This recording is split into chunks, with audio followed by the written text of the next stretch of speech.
breakthrough in cosmic thinking that happened during the early decades of the 1500s AD made its public debut in the year 1543, and it immediately began to work its magic, changing mankind's point of view in a profound and historic way. Now, that didn't happen overnight. It was a gradual change, but it began in the year 1543.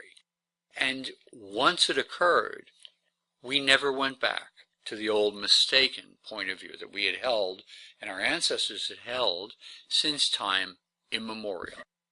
What happened at that time was that our mental image of where we are in the universe became transformed, changing from an Earth-centered, or what's called a geocentric, concept of the cosmos to a concept that instead positions not Earth, but the Sun in the center of our local cosmic system.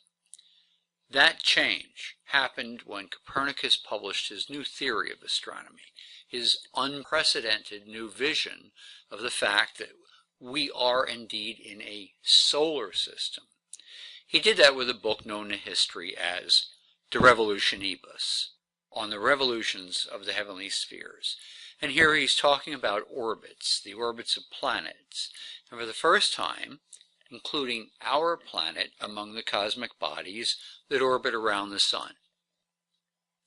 It was at that time that the idea began to become a widely recognized concept of astronomy, and with recognition, the sun-centered layout gradually became a default idea for mankind, a way of envisioning our planetary home and its place in the cosmos.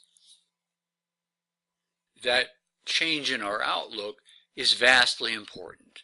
It constitutes a crucial piece of proof in the case for extraterrestrial civilization and contact therewith by very primitive humans at the dawn of history.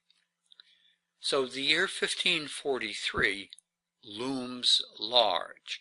And a good way to think about how the breakthrough that began to spread among people in the year 1543 relates to alien evidence is to recognize that human beings had had the design, the schematic of the universe around us, wrong since time immemorial. We had done that because we succumbed to the optical illusions of sunrise and sunset, to the tricks of vision and our feelings of equilibrium and the feeling that the earth underfoot is still and steady.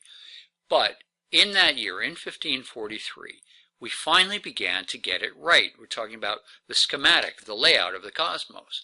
And in so doing, in our making that change, mankind's vision of the cosmos began to match the cosmic vision of a solar system that had been left on our cultural doorstep, a design literally graven in stone, a small sculpture presenting a picture of a sun and planets long ago, thousands of years before mankind's breakthrough of 1543.